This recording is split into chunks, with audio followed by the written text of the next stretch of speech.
Se a concavidade da parábola for para baixo, essa função vai ter ponto máximo. Se a concavidade da parábola for para cima, essa função vai ter ponto mínimo. Essa é a diferença. Mas não achem que o x é o mínimo ou o máximo e o y vai ser outra coisa, tá bom? O vértice, ele é sempre representado por um par. Vou achar aqui a caneta. Por um par. E esse par, ele é chamado justamente de x do vértice e y do vértice. Quando a gente tem essa representação, esse pontinho que está aqui, ó, e esse aqui, ó, chega. A caneta eu estou tentando achar aqui. Achei. Esse pontinho que está aqui e esse pontinho que está aqui, esses são o vértice, só que a diferença é que isso aqui é chamado de ponto mínimo. E esse aqui, ponto máximo, tá certo? Como calcular o vértice da parábola? O x do vértice ele é representado por essa formulazinha aqui, que é menos b sobre 2a. E o y do vértice, vocês têm duas alternativas. Número 1 é calculando menos delta sobre 4a, tá certo? E a número 2 é vocês substituírem o x do vértice na função. Quando vocês substituem o x do vértice na função, naturalmente vocês vão achar o y do vértice. Então, se não quer ficar pensando e usar as duas fórmulas, basta que vocês usem dessa forma. Algumas vezes é melhor ir para a fórmula do y do vértice. Por quê? Porque às vezes aparece alguma questão que envolve muito decimal, ou alguma coisa que termina sendo cálculos bem trabalhosos para vocês calcularem e substituir na função. Quando não for isso, aí vocês podem substituir. Principalmente, por exemplo, o x do vértice deu 2, né? É muito mais fácil você substituir na função do que fazer o delta, para depois aplicar na fórmula e aí fazer o cálculo, né? Mas, basicamente, o vértice da função é isso. Significa que, se o A for positivo, ponto mínimo. Se o A for negativo, ponto máximo, tá bom? Existe uma palavra-chave que vai aparecer para vocês e que essa realmente está falando do y do vértice. É se ele perguntar assim, qual o valor máximo ou qual o valor mínimo. Então, a palavra valor é relativo a um sinônimo, é um sinônimo, na verdade, de imagem, tá bom? Porque valor de um número, valor de uma função é justamente o y da função. Então, se no enunciado de uma questão perguntar para vocês assim, qual o valor máximo, qual o valor mínimo, aí esse caso realmente vocês vão dizer que é o y do vértice. Mas se ele disser assim, ponto máximo, ponto mínimo, é o x e o y. Ou no enunciado vai aparecer alguma coisa que vocês vão saber a diferença entre o x e o y, tá? Primeiro exemplozinho aqui, ó. Tudo bem até aqui? Posso seguir? Sim. Posso, né? Oi. Haverá a questão do dia hoje? Eu não fiz ela. Eu botei quantas questões para vocês já? Vocês não lembram não, né? Acho. Eu não fiz ela Foi só a de segunda-feira. É, né? Eu combinei que ia botar a questão do dia hoje com vocês. Não falou nada não, professora. Não falei nada não, mas é bom colocar, porque eu não sei se a gente já chegou perto dos 100 pontos. No fim da aula, me lembre que eu pego uma questão aqui bem rapidinho e coloco ela para vocês, tá certo? Aí eu deixo para vocês terminarem ela até amanhã, tá bom? Já que eu esqueci. Quando eu não botar... Na verdade, não pensei eu não botar, não. Alguém sempre, de vez em quando, me lembre de tarde. Deu 5 horas da tarde, vocês não virem a questão. Professora, cadê a questão? É porque eu esqueci, tá certo? Aí sempre me lembre, para não ter risco de ficar eu colocando tão depois. Tatiana está pedindo para valer 20 pontos. Por quê? É porque faz... Concordo. Em 3 semanas a gente acaba, né, professora? Já, É verdade. E eu não sei quantos pontos a gente já tem. É mesmo. A gente fez uma de 15, que foi a dia 20, e fez outra, eu acho que 10. Eu acho que eu botei uma com 2 questões, não foi, não? Foi. Ah, sim, valeu 20, valeu 20. Foi, né? Valeu 20, então eu boto de novo. Ou seja, tem 35. Pronto, eu boto de novo. Mas, professora, a gente só acertou uma, como eu. Não vale nada. Não, você não fez. Não foram duas questões? As questões são independentes. cada então um vale pelo 10. menos uma. É, isso, as questões são independentes. Se você acertar uma e errar outra, aí ele vai dar 10 pontos, no caso. Ok. Agora é o seguinte, lembrem do detalhe, toda vez que for uma questão que eu disser assim, vocês têm que anexar a questão, nunca vai aparecer a resposta lá, porque eu tenho que corrigir manualmente, Vai ficar certo? zero, mas é É, porque não corrigiu ainda. isso, ela só vai aparecer nota quando eu corrigir. As únicas que aparecem a nota automática são aquelas do Forms, que vocês marcam e eu não peço para anexar nada. Mas se eu pedir para anexar, aí ele fica pendente até eu corrigir. Tá certo? Eu acho que eu esqueci quem me perguntou, acho que foi Sara. Me perguntou essa semana sobre isso. Então, voltando aqui, né? Uma pequena fábrica vende seus bonés em pacotes com quantidades de unidades variáveis. O lucro obtido é representado pela expressão. Então, esse lucro aqui é a mesma coisa que o Y, ou f de x. Aí ele deu essa função. Jailson, fecha o áudio, por favor. Eita, já está na aula? Ele nem deu boa noite? Dei boa noite, professora. Ah, eu não escutei, não, foi mal. Onde X representa a quantidade de bonés contidos no pacote. A empresa pretende fazer um único tipo de empacotamento, obtendo um lucro máximo. Ó, por que ele está dizendo lucro máximo? Porque o A, ó, é negativo. Se é negativo, a parábola é para baixo, tá bom? Para obter o lucro máximo nas vendas, ou para obter o lucro máximo, os pacotes devem conter uma quantidade de bonés igual a. Então a pergunta é: ele está querendo saber o X do vértice ou o Y do vértice? Como é que eu sei que é o vértice? Porque ele está falando em máximo ou Y mínimo. no vértice, professora. X, não? Por quê? O Y seria a máxima, não? E o X é o quê? Seria o mínimo? Aquele negócio que eu falei a vocês, cuidado para não confundir, dizer que o Y é máximo e o X é o mínimo. Sim, entendi, sim.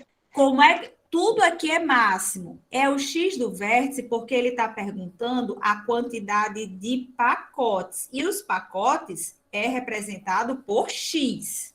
É por isso que é o X do vértice.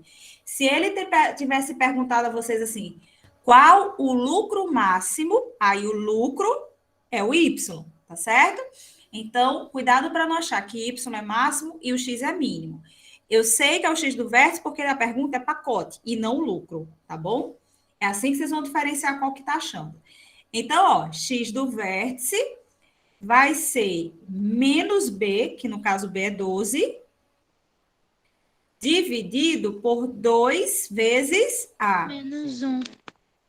Isso, aí X do vértice vai ser menos 12, dividido por menos 2. X do vértice vai ser igual a 6, certo? Resposta à letra B. Vou escrever a fórmula aqui, porque como vai o PDF para vocês, né? Quem estiver lendo, lembra que foi essa fórmula que eu usei. Aqui, certo? Pronto, então recapitulando. Máximo, mínimo é vértice. Aí olha para a pergunta. Se ele tivesse perguntado lucro, é o Y do vértice. Como perguntou pacote, é o X, tá certo? É assim que vocês vão saber. Posso seguir? Pode. Pronto, resposta à letra B. Próximo. Viveiros de lagostas são construídos por cooperativas locais de pescadores em formato de prismas reto-retangulares, fixados ao solo com telas flexíveis, de mesma altura. Então, tá aqui, ó, as telas, né? Capazes de suportar a corrosão marinha.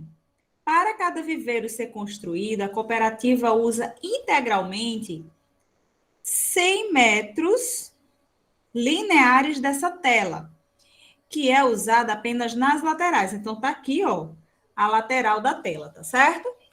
Quais devem ser os valores de X e Y para que a área da base do viveiro seja máxima? Quem consegue visualizar uma resposta para essa questão?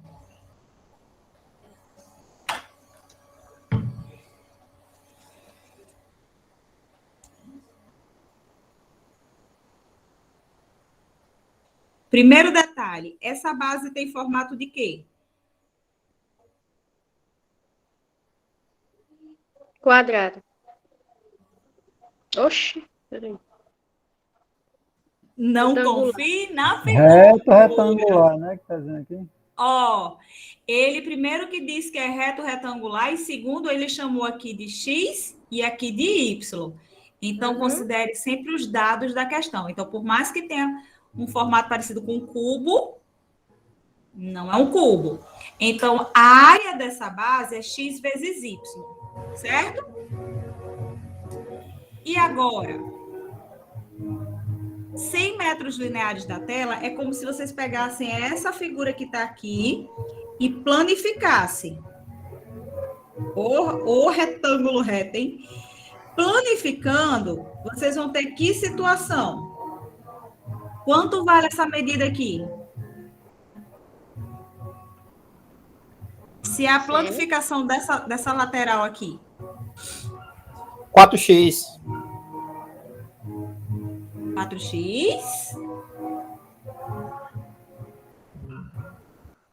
Isso, 4x e a altura y. Mas por que 4x se aqui é x e y? Ah, mesmo. A altura seria isso aqui, ó. Ele está dizendo que isso aqui é x e isso aqui é y. Ou seja, o comprimento é x, a largura é y. A altura 2x vezes 2y. 2x mais... Mais 2y. 2y. Isso. E esse comprimento aqui, ele vai ser igual a quem? A 100. Pronto. Agora vocês têm um mini sistema. Ó, eu tenho uma relação com x e y aqui, tenho uma relação com x e y aqui. Como ele quer saber os valores de x e y, gente, muito cuidado para não achar o y do vértice, que seria isso aqui, tá? Então, aqui seria a área máxima, tá bom? Aí, o que eu vou fazer? Eu vou isolar uma das letras, mas antes de isolar, concorda que se eu dividir toda a equação por 2, dá certo? Ficaria assim, ó. Se eu dividir todo mundo por 2... Professor. Concordamos, professor. Pronto, que é o princípio da equivalência. Lembra? Se eu fizer o mesmo procedimento dos dois lados da equação, não tem problema. Pronto. Aí, o que eu faço aqui? Ó? Eu vou pegar o valor de y e vou isolar. Por que eu estou isolando o y? Só porque eu quero, tá certo? Não tem um porquê, não. Vocês poderiam ter isolado o x, tá bom? A gente tem que escolher isolar alguém. Eu preferi isolar o y, só por isso. Aí, ó, a área vai ser igual a x vezes y. Mas quem é y? 50 menos x.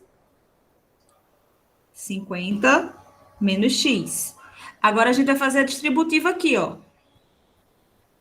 A área vai ser igual a 50x menos x ao quadrado. Pronto. Isso aqui, gente, vai dar o seguinte. O A seria a área máxima, se eu calcular na forma de vértice, tá certo? A área máxima, se for no vértice. E isso aqui seria uma das medidas, eu posso chamar de comprimento, tá bom? Então, isso aqui seria o comprimento máximo. Tá? Aí, o que eu vou fazer aqui? Eu vou pegar e vou determinar o x do vértice, porque ele quer saber o x e o y. Então, esse x aqui eu vou determinar. Alguém ia falar ou não? Desistiu? Desistiu? X do vértice vai ser menos b sobre 2a. Aí, ó, x do vértice vai ser igual, b é 50, dividido por 2 vezes a, que é menos 1. Aí vai ficar menos 50 dividido por menos 2. Isso aqui seria 25. X é 25 e Y também. Isso. Aí, automaticamente, a gente já vai aqui e elimina a letra D, tá bom? Agora, se quisesse achar o Y do vértice, vamos supor que isso aqui é uma questão discursiva, tá certo? O que vocês iam fazer? Vocês vêm para cá e substituem no Y. Pronto. Que vai chegar que é 25. Agora, Depois de determinar os valores, que x é igual a y, aí sim vocês podem dizer que isso aqui é um quadrado, porque eu vi que as medidas são iguais, tá bom? Mas vocês não podem sair só no olho e dizer, isso aqui é o formato de um cubo, então quadrado, tá certo? Não confie na figura, nunca. Aí, ó, x e y. Então, sempre partam desse princípio. Esse tipo de questão é muito comum, tá certo? É muito, muito comum mesmo. O que vocês acharam dela?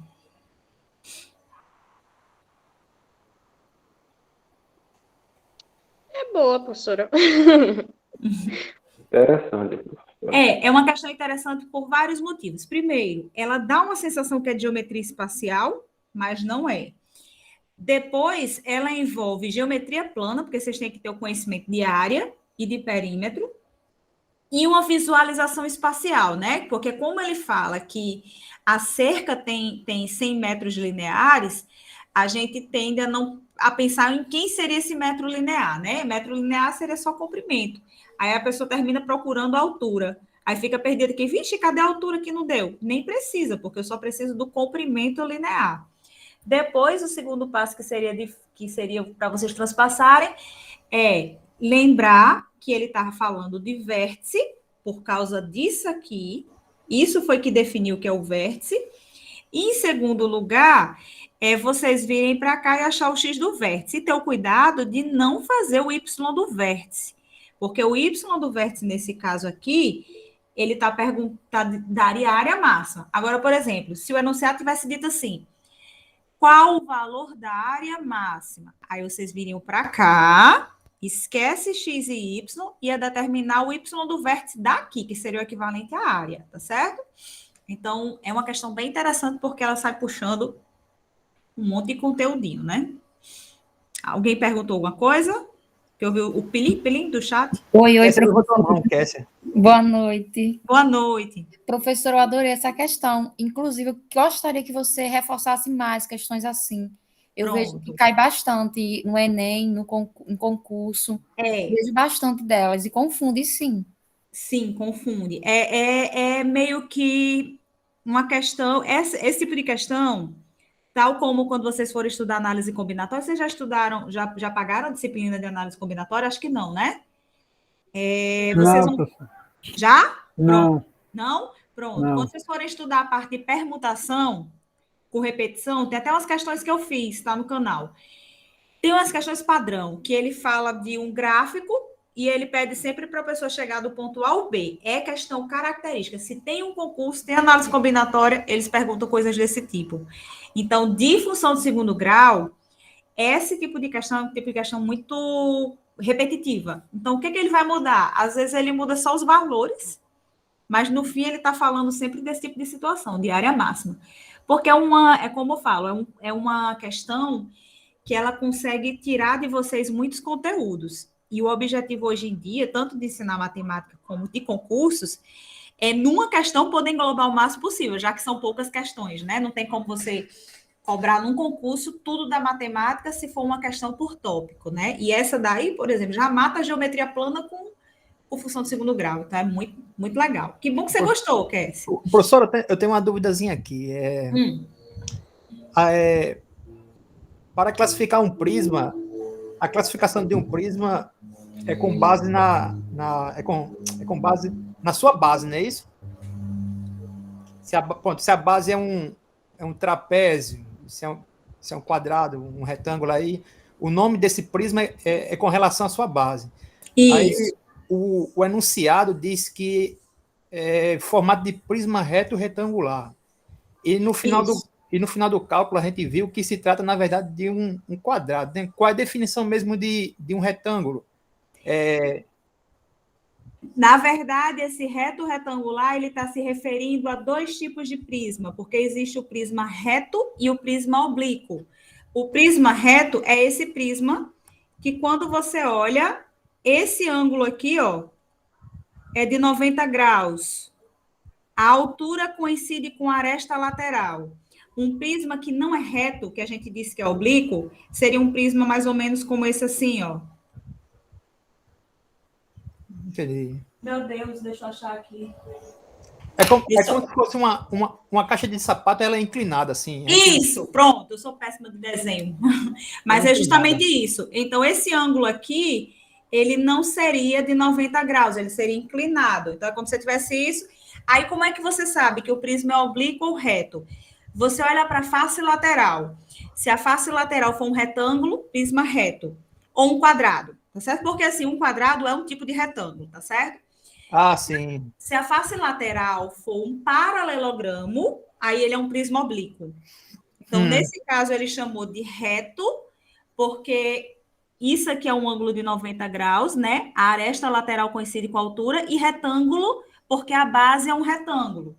Que, no fim, a gente viu que é um quadrado, justamente porque o quadrado é um tipo de retângulo.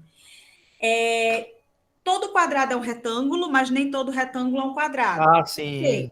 Porque o que transforma um retângulo no retângulo? Ele tem que ter lados paralelos 2 a 2, certo? E os seus ângulos sempre de 90 graus. O quadrado, ele tem lados paralelos 2 a 2 e seus ângulos são de 90 graus. Agora, por que que ele se chama um quadrado? Porque a única diferença dele para o retângulo é que ele tem todos os lados iguais. Só isso. Mas todo quadrado é um retângulo, mas nem todo retângulo é um quadrado. Aí, quando ele chamou de retangulares, é justamente para não tender você a já dizer que x é igual a y. Porque se ele dissesse assim, um prisma reto quadrangular, você não tinha conta para fazer. Você iria nas alternativas e tentaria eliminar. Por exemplo, você eliminava essa, elimina essa, ia procurar onde tivesse medidas iguais. Entendeu? Entendi. Puxando do gancho, que não tem nada a ver com o conteúdo antes, mas já que você falou, como é que você diferencia um prisma de uma pirâmide? A pirâmide é composta por triângulos, não é isso? E o prisma, ele pode ser composto por qualquer outro polígono.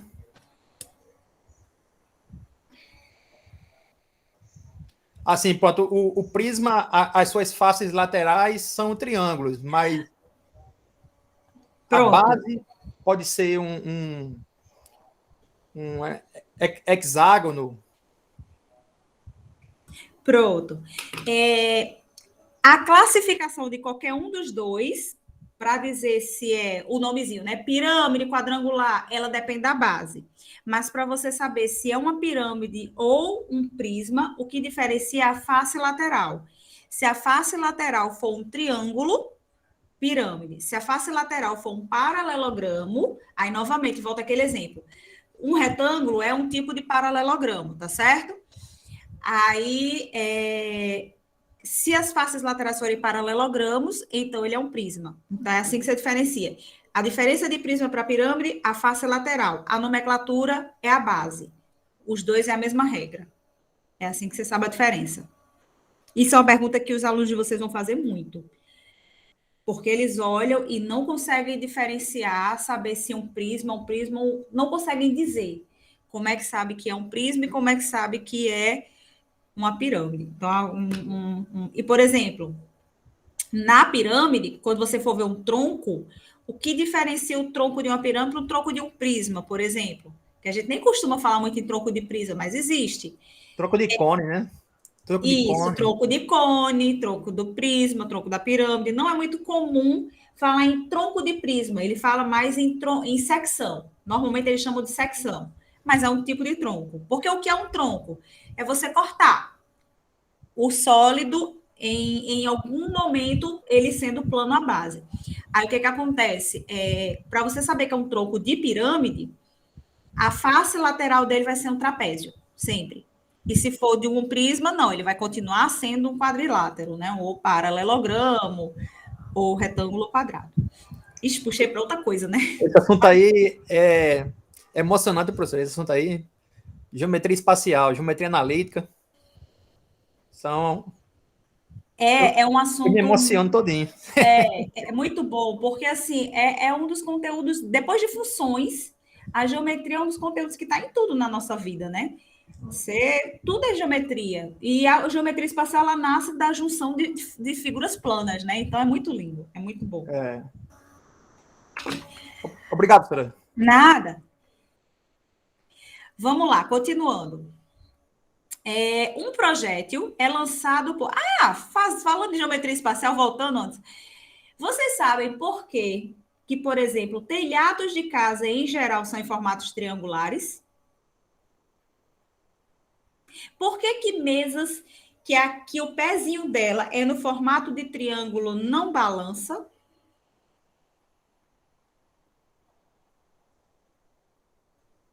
Por que uma cerca de uma fazenda tem aquela diagonalzinha? Alguém já parou para pensar por quê?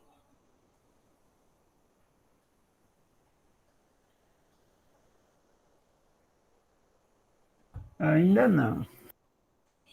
Porque a única figura geométrica plana que a gente considera ela como uma figura rígida, não importa o quanto você pressione seus vértices, é o triângulo.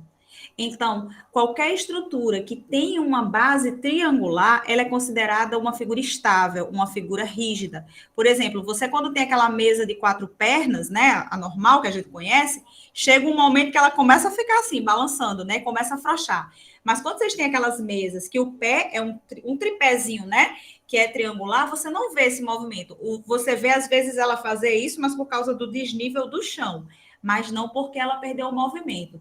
Aí, por que, por exemplo, uma cerca da fazenda tem justamente isso? Porque quando eu coloco essa diagonal aqui, esse material aqui na cerca, ela se transforma numa junção de 2 triângulos, então ela vira também uma figura rígida.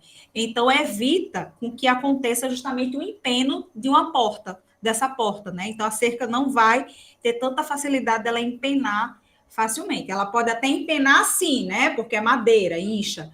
Mas empenar para ficar nesse movimento, não, porque ela é uma figura rígida. O triângulo é lindo. Ele é uma das figuras mais... Então, assim, telhado de casa, né? É considerado o mais resistente na natureza, né? Exatamente. Por exemplo, quando vocês veem aquelas cúpulas de igrejas, né? Aquelas antigas mesmo, aquelas abadias, né? Que é aquele negócio assim, apesar dela ser esférica, estruturalmente, quando você olha por dentro, ela tem linhas triangulares, que é justamente para sustentar.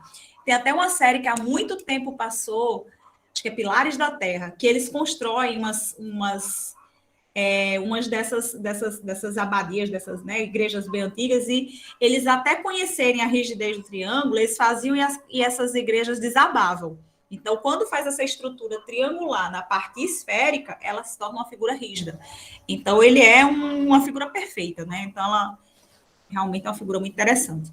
Mas voltando, né, para a função de segundo grau.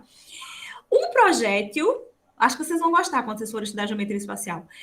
Um projétil é lançado por um canhão e atinge o solo a uma distância de 150 metros do ponto de partida. Ele percorre uma trajetória parabólica e a altura máxima que atinge em relação ao solo é de 25 metros. Aí, ó, então eu sei que a altura máxima é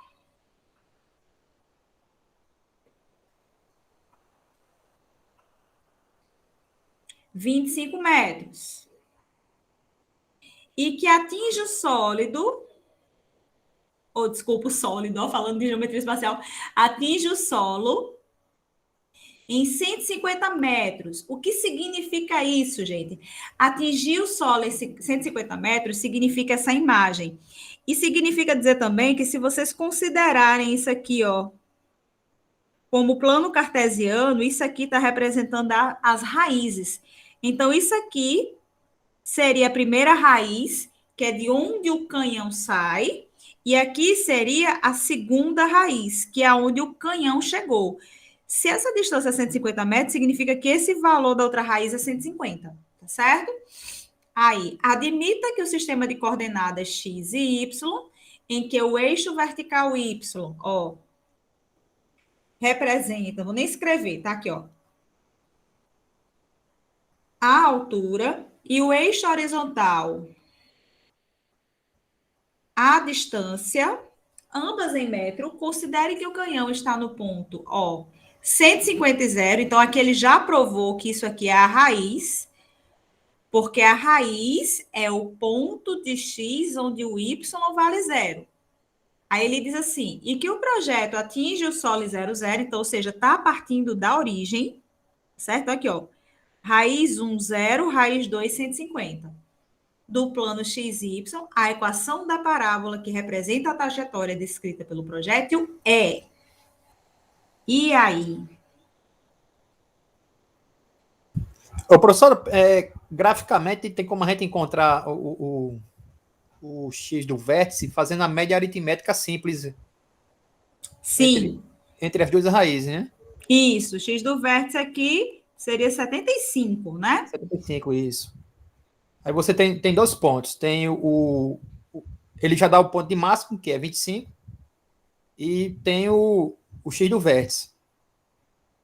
Aí o outro ponto, você sabe que é 0 e 0. No caso, o C vai ser 0, não é isso?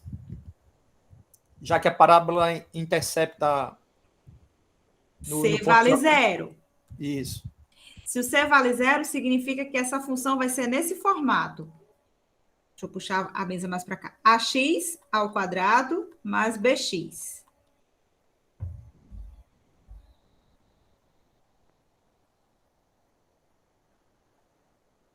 E aí?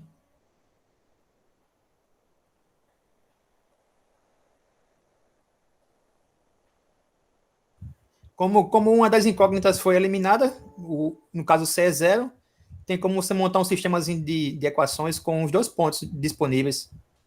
Aí encontra o A, encontra o B. Na verdade, com os dois pontos que seria 150, né, que você está falando, e do 25,75, né? Porque 25,75 é um par. Isso. Que é o vértice, né? Ele vai ser o x do vértice 75 e o y do vértice 25. Isso. Tem duas formas de fazer essa questão. Vou fazer essa primeira forma que você está falando, Anderson, e a segunda forma, gente, é por aquela fórmula que eu dei a vocês na aula passada. Quem lembra? Que é a função a partir das raízes. Era y igual a vezes o quê? Quem lembra?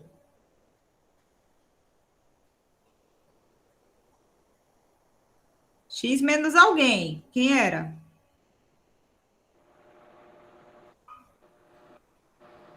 Ixi, essa questão é muito calma. Meu Deus do céu. X menos B, né, professor?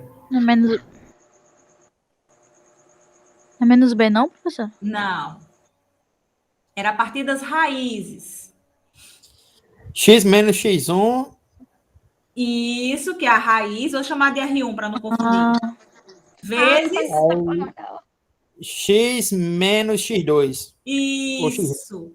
Pronto. Então, tem esses dois caminhos, tá certo? Eu substituo as raízes para depois só achar o valor de a partir desse par que foi dado o vértice, ou a gente faz o sistema. E aí, gente? Eu faço dos dois jeitos ou vocês querem escolher um jeito único? Os dois. Aí Tá. faz os dois. Então, vou chamar isso aqui de 1. E isso aqui de 2, tá certo? Da forma 1, seria assim. Y igual a A vezes X menos X1, que é 0, vezes X menos X2, que é 150. Ok? Só que aqui eu vou aplicar o vértice que ele deu na questão. A altura é 25 e o x seria o x do vértice, 75.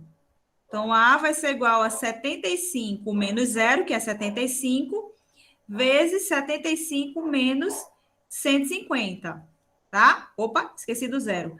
Vai lá, Rodrigo, me acode. 25 igual a A vezes 75 vezes 75.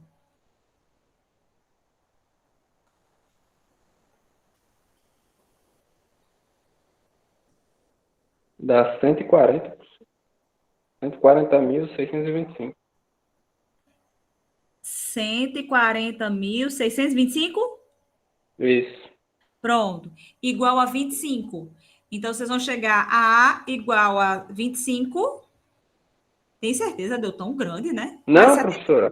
É 75 vezes 75, né? É. Deu tão grande, mas como é 75, né? 5.625 pelo... 625. Pela outra forma que eu 5.625. fiz aqui. 5.625? Isso, é Sim. porque eu entendi 25 vezes 75, 75, entendeu? Ah, tá. 5.625. Agora vamos fatorar? Divide aí 5.625 por 25.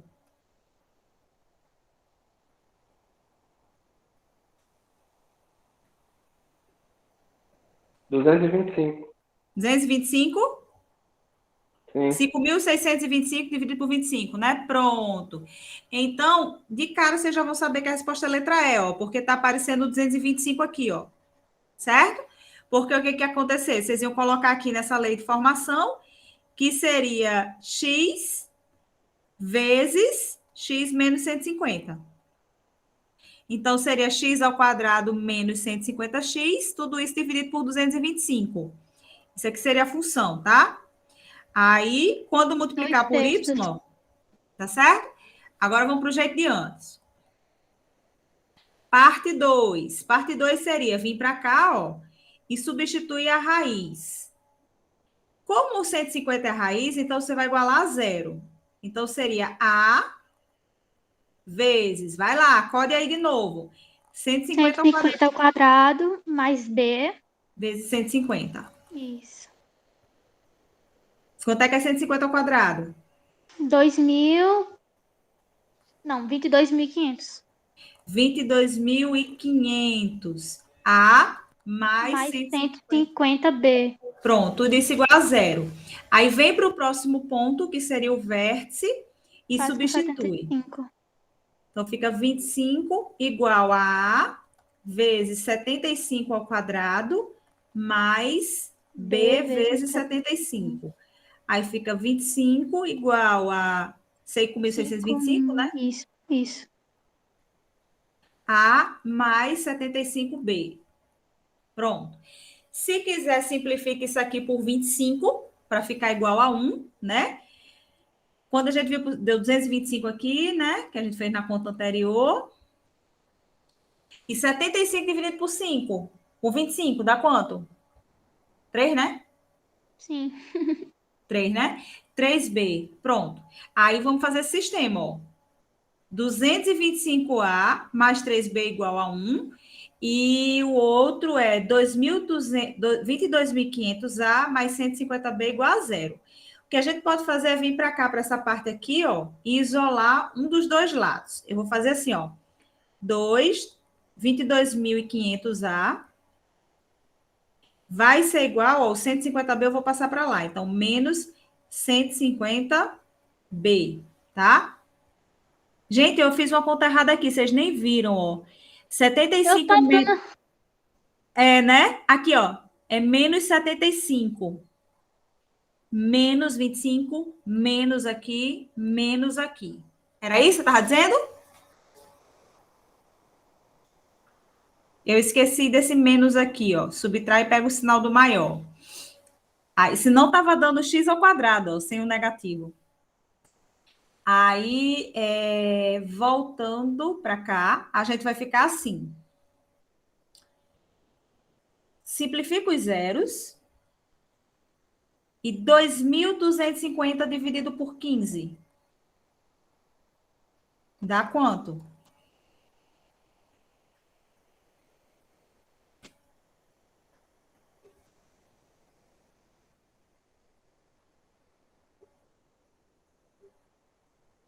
Dois 250 dividido por 15. 150. 150, pronto. Então, B é igual a menos 150A, porque eu vou multiplicar por menos 1, tá certo? Pronto, aí vem para isso aqui e substitui nessa daqui. Então, 1 vai ser igual a 225A mais 3B, só que B é menos 150A. Sistema sempre dá cria, né? É sempre maior. Aí, 1 vai ser igual a 225A, acabando o espaço, mais com menos dá menos, então aqui é menos, 3 vezes nada, 3 vezes 5, 15, 3 vezes 450, né? Aí, 450A. Pronto. 3 vezes nada, 3 vezes 5, 15, 3 vezes 1, 3. 450. Pronto. Aí, aqui, cadê o espaço? 1 vai ser igual a 225 menos 450 menos 225A. Então, A é igual a menos 1 sobre 225. Mesma resposta que a gente fez aqui. E aí, a gente chega na função do mesmo jeito. Qual que vocês preferem? Primeira. Eu prefiro essa aqui. Porque essa aqui é muito trabalhoso, muita continha. Por exemplo, essas continhas aqui a gente adiantou porque já tinha feito aqui, né? Então, assim, é bem gigantinho. Sempre essa fórmula aqui, em geral, em questões que ele pede lei de formação, e se der raiz, é o melhor caminho, porque dá para fazer para o sistema, mas é assim, dá cria, né? Ela dá cria. Posso seguir ou querem perguntar alguma coisa dela? O que vocês acharam dessa questão? Melhor, pior ou parecida com a a da área? Só pior, né, professor? Ela é bem mais trabalhosa. É mais trabalhosa, exatamente o que eu ia falar. Ela é mais trabalhosa. Porém, ela não é tão bonita comparado com a outra, porque a outra engloba muito conteúdo, né? Essa é lei de formação. A outra eu achei fantástica.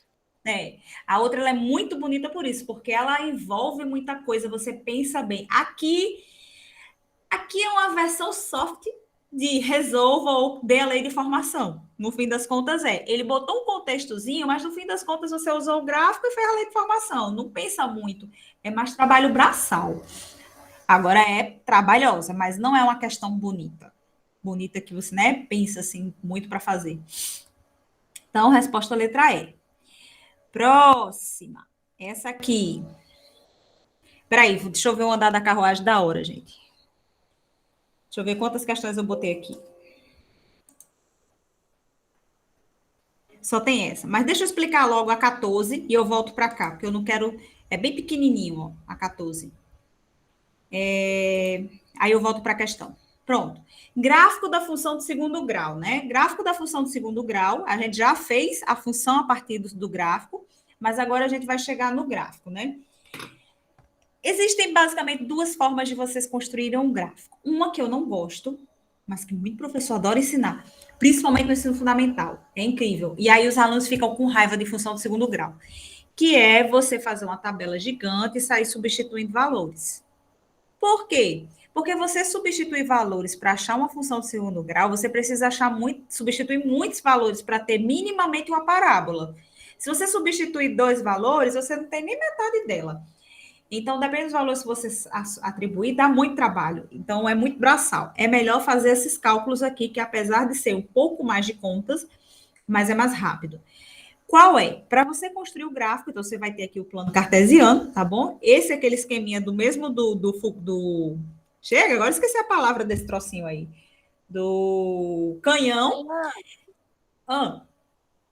Canhão, quase que não sai o canhão.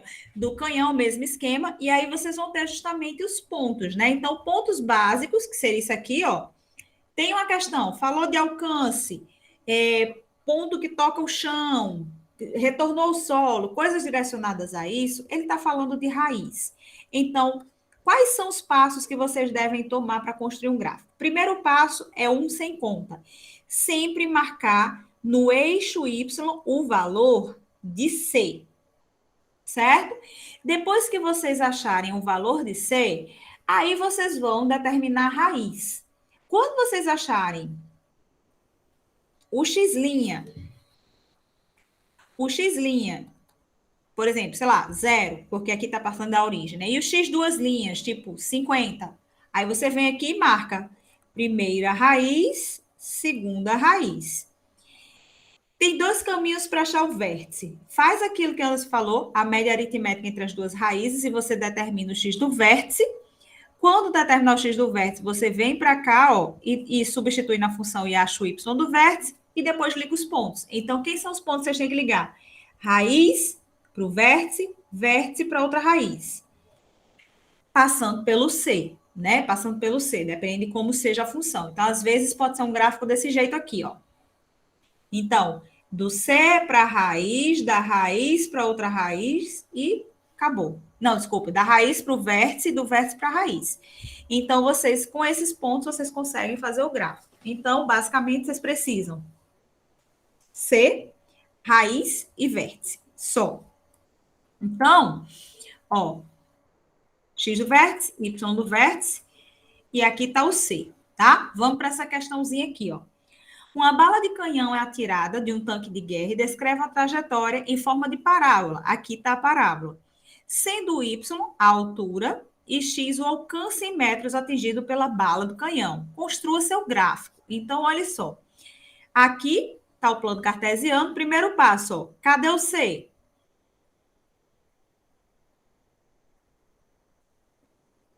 No Y.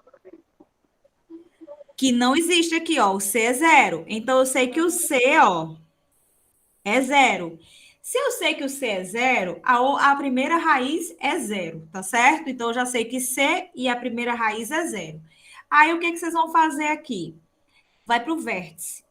X do vértice menos B sobre 2A. X do vértice menos 60 dividido por 2 vezes A, que é menos 3. X do vértice, ó, menos com menos dá mais. 60 dividido por 6, isso aqui vai dar 10, tá certo? Então, eu sei que, ó, pronto. Gente, vocês não sabem que o x do vértice está sempre no ponto médio das raízes, né? Então, precisa fazer Bhaskara para poder achar a segunda raiz? Ou quanto é a segunda raiz?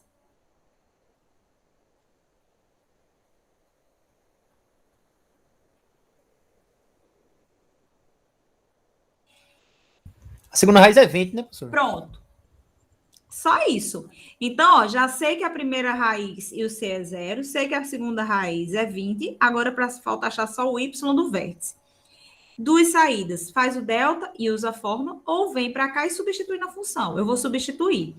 Então, vai ficar menos 3 vezes 10 ao quadrado, mais 60 vezes 10. Então, o y vai ser igual a menos 3 vezes 100, mais 600. Y vai ser igual a menos 300, mais 600. Então, y vai ser igual a 300. Pronto. Aí, vem para cá, ó. 300. Esse aqui é o vértice. E aí, liga os pontos, ó. Do C para a raiz, que é a mesma coisa, da raiz para o vértice, do vértice para outra raiz. Eita, parábola linda, né? Toda... Então, pronto. Está feito o gráfico da função do segundo grau. Então, recapitulando. Tem que ter raiz, tem que ter vértice, a outra raiz, x do vértice, né? E o y do vértice. Pronto. Tá bom? Tranquilo na construção do gráfico? Sim, fácil a questão. O lado negativo de fazer gráfico atribuindo valores é porque, pronto, às vezes você pode pegar os números decimal, né? A lei de formação, o A sendo uma fração, aí fica até complicado a não ser que seja um papel milimetrado ou então uma escala muito bem feita para fazer. Né? Exatamente. Exatamente. Então, o ideal realmente é vocês fazerem sem atribuir valores, porque é muito trabalhoso. Imagina ficar elevando ao quadrado várias vezes, vários pontos, sem papel milimetrado, sem nada. Sim, um detalhe. Pessoal, só um minutinho que a bebê está aqui chorando muito. Só um minuto. Deixa eu ver o que é. O que foi, Luiz? O que foi?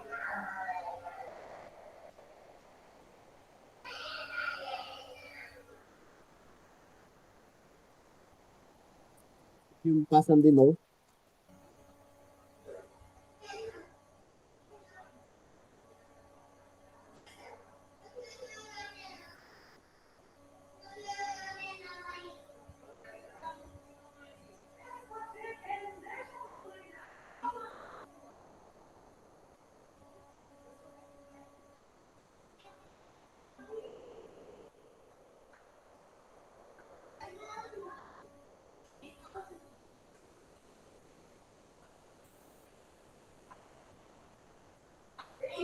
rapidinho, tá bom? Mamãe tá trabalhando. Vou botar eles para falar com você, tá? Pronto, bem rapidinho. Pessoal, ela quer ver os aluninhos. Só um minutinho. Dá boa noite, Amy. Diga, oi, pessoal. Pessoal. Eu tava chorando. Oi, boa noite. Oi, linda. Tá vendo? Manda beijo para eles. Eu aqui. Quer botar aqui, ó? Dá um beijo para eles. Eu aqui. Quer botar o A aqui? O A tá ali no cantinho para não estragar. Agora dá tchau para eles que mamãe vai voltar da aula. Eu quero pegar essa aqui. Quer pegar? Pode pegar. Pega, manda ali. Pode levar. Que foi isso? Pronto, agora você vai deixar a mamãe dar aula, né? Legal. Manda um beijão pro pessoal. Eu vou dar aqui. Pronto, ela diga tchau, aluninho de mamãe. Não. Não? Mamãe precisa dar aula, meu amor. Tá bom. Tá? Só 30 minutinhos. Sim. Tá? Só um pouquinho. Diga assim, só um pouquinho, pessoal. pouquinho. Depois devolve minha mãe. Minha mãe. Tá, manda um beijo pra eles, ó. Aqui é a mãe. Aqui é mãe. Tá certo. Desculpa, pessoal. Pronto. Que nada, professora. A gente só lembrou É um momento confuso, né? A senhora não sabe o que aconteceu com a professora Fernanda. O que foi? A filha foi, a bebezinha dela começou a chorar. Aí a gente pensando que tinha acontecido alguma coisa, né? Aí a professora disse que ela estava doente e que ela disse que estava com dor, não sei o quê. Aí a gente cancelou a aula e tudo. A gente disse, não, professora, pode ir. Aí a professora, quando foi na outra aula, ela disse, viu, você não sabe o que aconteceu. Ela estava fingindo só para sair de carro. Essa foi boa, viu? Ou seja, e ela tem quanto tempo? É também parecida com a minha, pequenininha? Eu nem me lembro. Nem me lembro. É uma mini atriz, Antonina tá falando. Mini atriz, é mesmo, viu, Antonina? Não, e ela já sabe abrir a porta, aí tem jeito não. Às vezes ela invade a aula, de vez em quando. Aí hoje tá meu esposo dando aula lá em cima e eu aqui embaixo. Aí normalmente quem corre sou eu quando ela tá desse jeito. Aí pronto, aí só se acalma quando eu venho mostrar os aluninhos, porque quando eu tô dizendo que tô dando aula, ela não acredita. Mas vamos voltar. Sim, quem era que tava falando? Acho que era a Anderson, não era? Era. Diz, Anderson, repete aí a última parte que eu me desconcentrei, viu? Não, porque eu tava falando justamente essa parte da desvantagem de construir o gráfico atribuindo valores, porque você pode pegar números decimais, tudo. E se não tiver uma escala muito bem feita e papel milimetrado, o gráfico não sai perfeito como você tem nos pontos, os 3 ou 4 pontos disponíveis. Isso, exatamente. Então, assim, é melhor fazer os 4 pontos e você ter certeza de como fica o gráfico do que atribuir valores e você ainda nem ter certeza se dá para fazer o gráfico. Tem uma observação para fazer aqui, que esse gráfico, ele contém um erro na minha construção. Aí a minha pergunta é, o que foi que eu errei?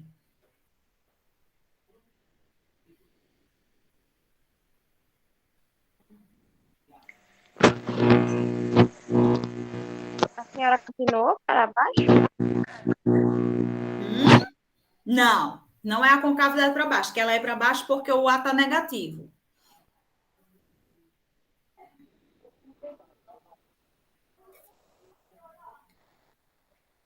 Qual é a falha? Não é o sinal, não, né, professor? Não. Os pontinhos, todos os valores que a gente achou aqui estão corretos, mas a minha finalização do gráfico tem o erro. Qual é o erro? Não é que fica passando dos pontinhos, não, professora? De que pontinho? Esses pontinhos de baixo, o ponto C e a raiz.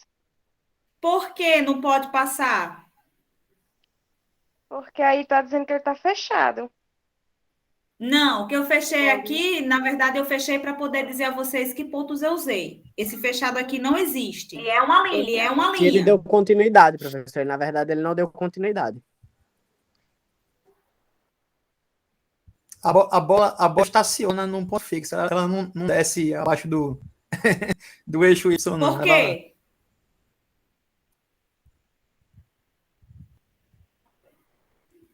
Ó. Aí, professora, aí você não pegou. Vou apagar aqui o gráfico.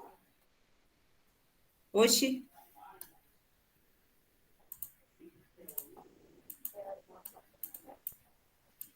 Pronto, peraí. Vou apagar manualmente. Às vezes... Eita!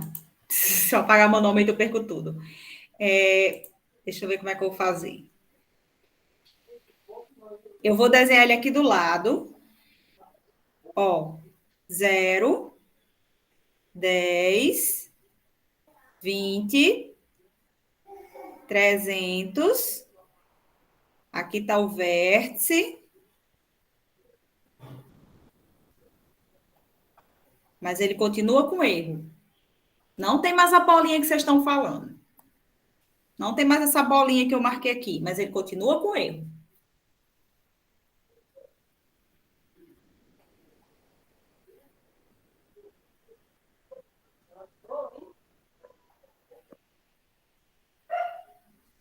Qual é o contexto da questão?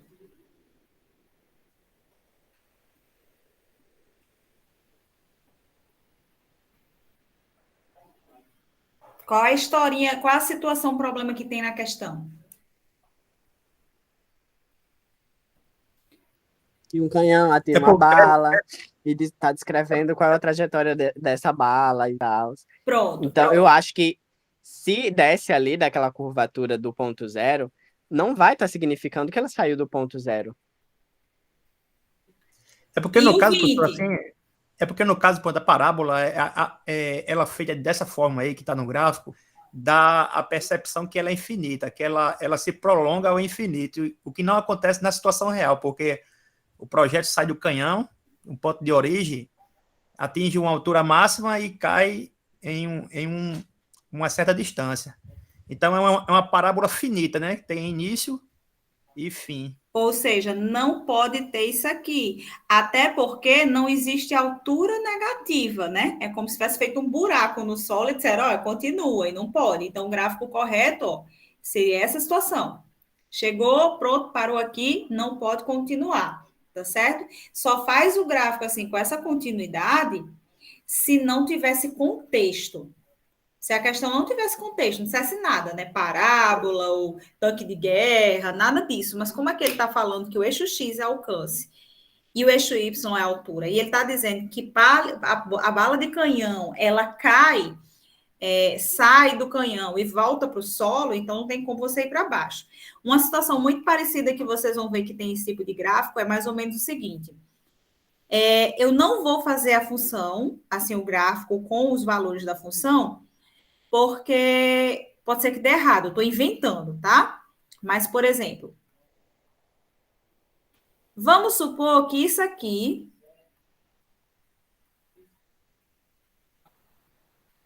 fosse a lei de formação que representa o lançamento de uma pedra a partir do terceiro andar de um prédio.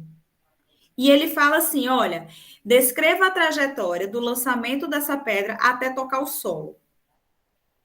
Como é que deveria ser esse gráfico? Não precisam me dizer os valores, e sim só as posições, tá certo? O que vocês tinham que fazer?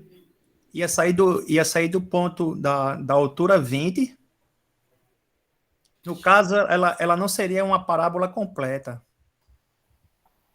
Isso, pronto. Vocês teriam, por exemplo, esses pontos aqui, ó, naturalmente, né? O X1, X2, o vértice, tá feia essa parábola, assim, o vértice. No entanto, essa parte não pode existir, porque ele está falando de um prédio. E a parte que seria a altura do prédio, o 20º andar, por exemplo, seria justamente esse ponto. E esse ponto que o gráfico toca o eixo Y é justamente, ó, o C. Então, o que vocês iam marcar? O C, o vértice e a segunda raiz. Então, tem que ter cuidado justamente com essa questão do contexto. Então, não seria uma parábola completa. Perfeito. Tá certo? Uma questão discutível, professora, numa questão discursiva, pronto, se fizesse o gráfico por essa forma dela ser infinita, no caso, já perderia errar muitos décimos já, né? Assim, Perderia toda a parte que seria a pontuação da ligação dos pontos, né? Porque, por exemplo, normalmente quando eu corrijo um tipo de questão dessa, eu divido ela por etapas. Eu pego, por exemplo, vale 10 pontos, né? Aí eu boto 10 pontos dividido por a pontuação para o x do vértice, uma pontuação para o y do vértice, pelas raízes, e depois a pontuação pela ligação dos pontos. Então, você perderia uns décimos justamente nisso. Porque por mais que você tivesse determinado e montado tudo no gráfico, você deu o vacilo de continuar o gráfico, né? Então, o que você falhou aí? É só uma linhazinha? Não, você falhou em não observar o contexto. Então, você já termina perdendo os décimos. E isso não é uma pontuação só minha, é uma pontuação de qualquer professor que vá avaliar um concurso. Você vai fazer um concurso com a questão discursiva, ele normalmente faz esse tipo de situação. Ele faz as etapas, vê o que você marcou no gráfico, se você marcou na posição correta, e depois vai marcar por último, que é justamente a finalização do gráfico. Se você faz essas linhas que eu fiz de propósito, aí você já perde ponto, porque por mais que você tenha conseguido construir os pontos, você esqueceu do contexto. Então, perde sim. Perde sim os pontinhos. Não perde tudo, a não ser que aí vamos pensar nos professores de vocês em geral, né? Não vamos pensar só em concurso. A não ser que seja um professor muito chato, porque tem professor que, quando eu digo que ele é chato, é que ele gosta de olhar o resultado final. Ele não se importa com o cálculo anterior. Tem professor que só olha lá o x igual a 2, como se fosse uma questão objetiva, né? Uma prova objetiva. Mas uma prova objetiva, você não considerar nada porque você marcou errado, tudo bem, a prova é objetiva, você não tem justificativa. Mas numa questão discursiva, não é justo, porque tem etapas que você seguiu, né? Então, você consegue realmente visualizar o raciocínio da pessoa e que ela só errou naquele detalhe. Então, é injusto botar 0 só porque você esqueceu de ligar esses 2 pontinhos. Numa objetiva, não tem para onde correr. Mas numa discursiva, realmente você perde ponto só nessa etapa, que é muito importante. Mas perde ponto só nessa etapa. Professora? Oi. Vamos continuar nesse contexto aí. Agora, se o canhão tivesse num porta-aviões, aí o projétil caiu no mar, aí continuaria? Não, aí se o caminhão tivesse no porta-aviões, primeiro passo, a função não poderia ser essa, porque essa função parte do zero. E aí, normalmente, quando você diz que foi lançado de algum local, aquele local que foi lançado representa o eixo Y. Então, você vai dizer assim, mas não poderia dizer que ele estava no porta-aviões, seria a altura máxima? Não, porque normalmente você, quando lança alguma coisa, você faz essa trajetória parabólica, né? Então, ele teria que dar um valor aqui. Por exemplo, vamos supor que o porta-aviões estivesse a 10 mil metros, né? Aí foi lançado no mar. Se foi lançado no mar, aí ele tem que dizer claramente o enunciado para você, dizendo assim, no enunciado eu diria assim, qual o ponto que ele tocou, por exemplo, o mar, o nível do mar. Aí você consideraria parar até aqui. Se ele não falou nada sobre o nível do mar, aí o que você vai fazer? Ele modificaria a função, colocaria a partir da altura do porta-aviões, né? Que seria o lançamento dela, você faria o vértice, tudo bonitinho, a raiz, e continuaria. Por quê? Porque por mais que não exista altura negativa, quando você pensa no nível do mar, você pode considerar essa profundidade do mar como negativa, que nem temperatura, né? A temperatura acima de 0 e abaixo de 0. Então, o nível do mar, você pode dizer, tantos metros abaixo do nível do mar. Então, mas normalmente, numa questão dessa que você está pensando nesse contexto, ele vai deixar claro para você se você deve considerar um instante que a bola atinge o mar, que aí você vai parar o gráfico aqui, como no outro, ou ele vai dizer, mostrou o gráfico sabendo que ele saiu de um porta-aviões, mas necessariamente a função teria que ser modificada para que o C apareça na questão, né? Essa função aqui, ela não vale para funções que o contexto foi lançado de alguma altura, de algum ponto. Sempre em coisas no solo. Entendeu? Entendi. Pronto. Então, aí realmente vai depender do enunciado. Do jeito que você falou, da forma que você falou, como você não deixou claro, se eu quero saber, né? Só disse assim, construa o gráfico. Então, a gente considera, em geral, que está abaixo do nível do mar. Mas eu, resolvendo uma questão, vamos supor que isso é uma questão de concurso. Aí, no gráfico, eu faria assim, considerando que a bola passa do nível do mar, ele continua, né, depois de tocar o solo até a profundidade do nível do mar, aí esse seria o gráfico. E sem considerar que ele tem a profundidade do mar, aí eu faria outro gráfico. Então, eu faria 2 gráficos, porque a questão teria que dizer, não é enunciado, mas vamos supor que não disse, né? Aí eu colocaria as 2 situações, porque aí você teria 2 opções de respostas, considerando o nível do mar e não considerando o nível do mar. Se o enunciado não deixar claro, né? Pronto. Posso seguir? Sim, professor. Pronto. Aí, deixa eu salvar logo esse aqui.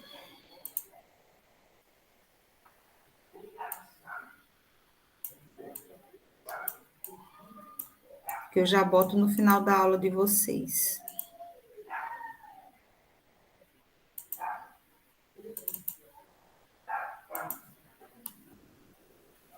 Pronto. E vamos voltar para aquela, né, que a gente tinha parado. Essa. Pronto. Questão 4. A Igreja de São Francisco de Assis, obra arquitetônica modernista de Oscar Niemeyer, localizada na Lagoa da Pampulha, em Belo Horizonte, possui abóbadas parabólicas. A seta, está aqui, ó, na figura 1, indica uma das abóbadas na entrada principal da capela. A figura 2 fornece uma vista frontal desta abóbada com medidas hipotéticas. Para simplificar os cálculos, a medida de H em metro é indicada por... E aí, gente? E aí?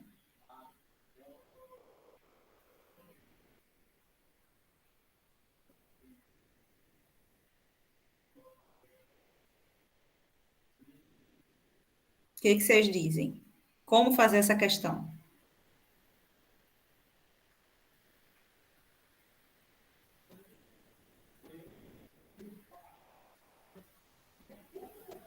Primeira pergunta, aonde deve ficar o eixo Y?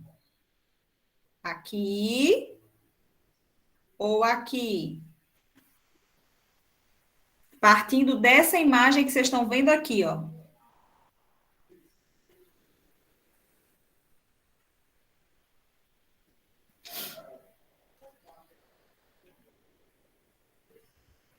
No começo dava certo também, professor? No começo? No começo, o problema de você botar no começo é que fica complicado você saber quem são as medidas, né?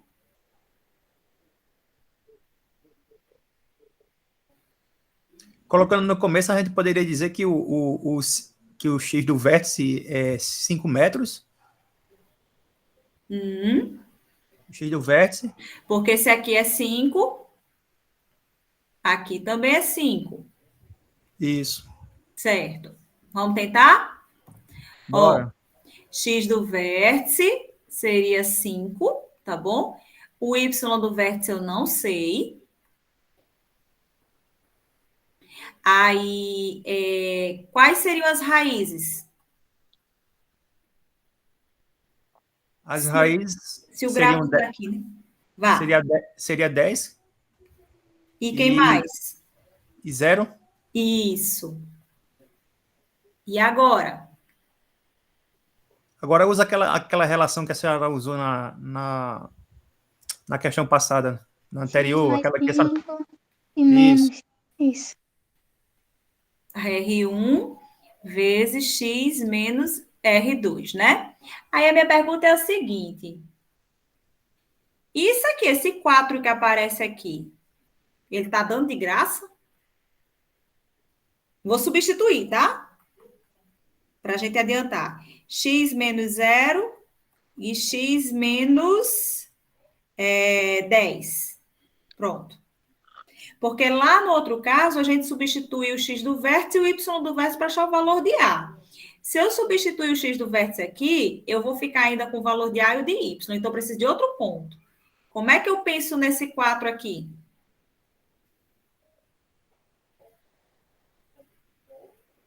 Quatro e 3 vai ser o ponto. Quase. Ó, se aqui é 4, o 3 é um dos pontos, que é o y. Seria 8, professor? Por quê? Porque de um lado é 4 e do outro tem que ser, respectivamente, 4 também. Isso. Como a gente sabe que aqui é 5, então resta 1 para esse ponto. Perfeito. Esse ponto é o que a gente vai substituir. Então, vai ficar assim, ó. 3 igual a A vezes 1 menos 0, né? E 1 menos 10. Aí, 3 vezes A, ou desculpa, 3 igual a A vezes 1 menos 10 vai dar menos 9, né? Pronto. Deixa eu botar uma bolinha e um tração. Pronto, então a gente sabe que A vai ser igual a menos 3 sobre 9. A é igual a menos 1 Menos terço. 1 sobre 3. Pronto. Agora a gente tem a função? Tem, né? Ó, y igual a A vezes x menos 0 é x, vezes x menos 10. Pronto. Aí, lembra que eu falei a vocês que substituir o x do vértice na função dá automaticamente o y do vértice, né? Então, para determinar o y do vértice, já que ele quer a altura máxima, vocês vão ter o A, que é menos 1 terço, vezes 5, vezes 5 menos 10. Y vai ser igual, ó, menos 1 terço vezes 5, dá menos 5 sobre 3. Dá 25 sobre 3. Né? Isso. Aí, ó, 5 menos 10 vai dar menos 5, menos com menos mais, 25 sobre 3 é letra D, tá bom? Aí, vamos lá. Foi Anderson, não foi, que falou sobre colocar aqui? Por que que a gente colocou o eixo Y sendo aqui e não no meio? Por que que o raciocínio de Anderson foi o correto e o necessário? Não tinha outra opção.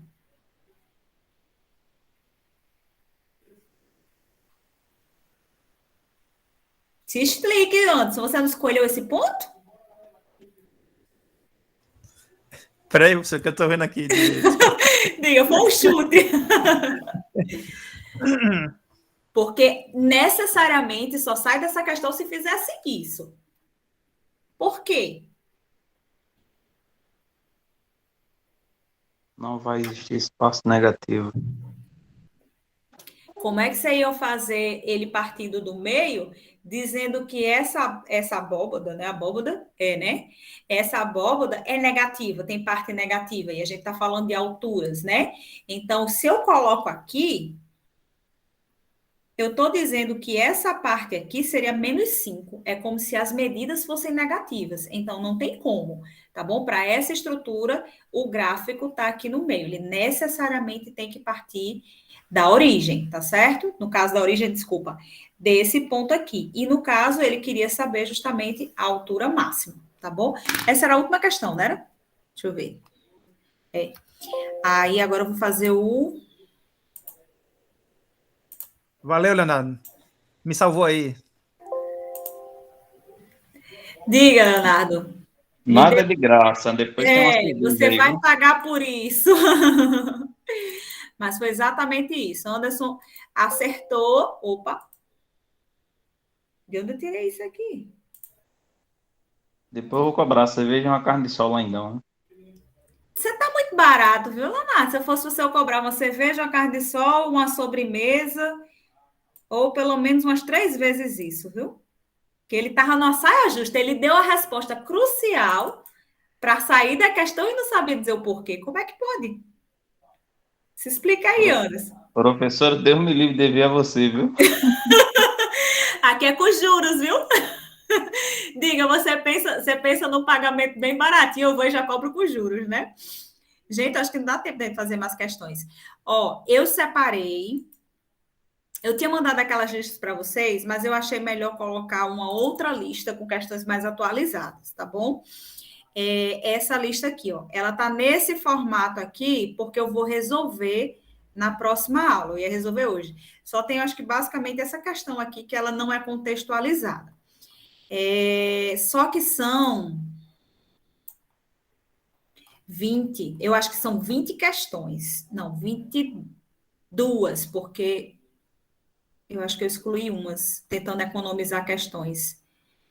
É na faixa de 22, 23 questões. A contagem tem que ser refeita. Vocês querem que eu coloque... Ai, meu Deus, será que eu fechei? Eita. Não, fechei não. Vocês estão entendendo? Que susto. Peraí, congelou? Não, congelou não. Não. Já sei o que é, gente. Meu computador está descarregando, aí começa a congelar. Peraí. Vai fazer a chamada, professora? Vou. Aí vocês preferem que eu coloque essa lista já no GSA para vocês escolherem as questões? O que vocês acham? Porque, assim, somos em 26. Se pelo menos cada um escolher uma questão que queira que eu faça, dá quase todas. Mas seria bom que a gente tentasse selecionar pelo menos 10 questões para a gente resolver a próxima aula. Se eu for na ordem, corre risco de não dar tempo de fazer as que vocês têm dúvida, sabe? Então, se vocês pudessem elencar, não precisa fazer as questões, mas... deixa eu abrir aqui o swap em outro login. Se vocês pudessem escolher as questões que vocês têm dúvida, seria melhor, porque eu vou direto na dúvida. Querem que eu ponha lá? Para vocês darem uma olhada? Sim, professora, dá certo. Dá certo. Dá certo, né? Eu preferia do que... Porque senão eu iria colocar na ordem. Aí na ordem, não necessariamente são as questões que vocês têm dúvida. Aí eu não acho legal. Não esqueça de postar a questão do dia, não. Vou fazer agora. Obrigada por me lembrar. Se quiser colocar uns 50 pontos. Se livrar logo desses pontos, né? Falta 65. Só tem 3 semanas. O que falta para completar? Vamos lá. Adriano. Não, né? Presente. Tá. Adriano apareceu. Tô de folga hoje. Tá. Quer dizer, você estava trabalhando à noite? Tô trabalhando, mas tô de folga hoje. Tá certo. Aldian. Não, né? Ana Beatriz. Não. Anderson, tá. Antonina. Não. Não que eu disse, não faltou, viu? Daiane. Tá não, tá né? Presente. Tá presente. Tá. Eri Pablo faltou, né? Eudes, professor. Menino, tá tão caladinho hoje também. Francisco Rafael. Não. Gabriel Nunes. Faltou? Geisa, tá aí. Gilberto. Faltou? Hudson tá, né? Faltou? Jailson tá. João Fernando? Não. Professora. João Vitor, acho que eu vi o nome dele. Professora. Tô aqui, professora, João Vitor. Tá. João Fernando faltou, não? Ou foi João Vitor que falou e eu pensei que tinha sido João Fernando? João Vitor. João Vitor que falou. Eita, Pila, falou de novo todo mundo junto. Professora. Oi. A senhora falou meu nome, eu sem querer fui apertando o microfone para ligar, apertei para sair. Tá, Gilberto, tá certo. Então, Gilberto tá. Júlio César. Aqui, professora. Caio. Não. Kessia, tá. Laílson. Não. Leidiane. Presente. Leonardo tá. Isso. Leon. Não, né? Rodrigo tá. Maicon. Tá? Não? Marcos? Não. Célia? Ela tá presente, colocou no chat. Tá. Vixe, Célia tá tão caladinha hoje também. Matheus Avelino? Tá presente. Também tá. Matheus Fernandes e Gabriel? Os três? Estou aqui, professora. Matheus Capiel. Tá. E Fernandes? Não? Acho que não falou nada. Tá. Mirza? Faltou, né? Pedro Augusto? Faltou? Pedro Guilherme? Pedro Augusto está presente. Pedro Augusto está presente? Eu não estou vendo o chat, não, viu? Vocês têm que me avisar. Pedro Guilherme? Faltou, né? Radila? Ela tá com problema no celular. Ela estava conseguindo. Sem conseguir entrar? Ela entrou e saiu. Ela não tá conseguindo entrar, não. Ah, tá. Vou botar falta, não. Rafaela? Não? Tá presente, Rafaela, tá presente. Tá. Romildo? Não. Sara? Romildo, ele estava presente, mas ele saiu. Tá. Agora. Então, vou botar falta, não. Sara? Eu tô aqui, professora. Tá. Sara, faltou? Tatiane tá, que a gravação está sendo feita. Wagner? Não. Vitória? Wagner está presente. Aí tá, pronto. Tô Vitória? presente, professora. Tá, joia. Vitória? Não. Júlio César Yasmin, tá perto. Eu tô aqui. Quem? Tô aqui. Foi Yasmin que falou agora, né? Sim. Tá. Pronto. Pronto, pessoal. Então, eu vou colocar para vocês aqui o resto das questões e a questão do dia, tá bom? Vocês têm alguma observação para falar? Alguma coisa para me lembrar? Tá bom aí, hein, Júlio? Som.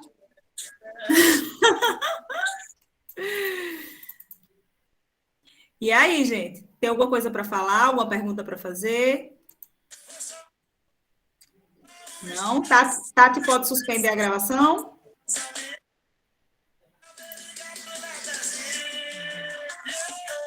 Sim? Menino, o forró aí tá 13, tá faltando só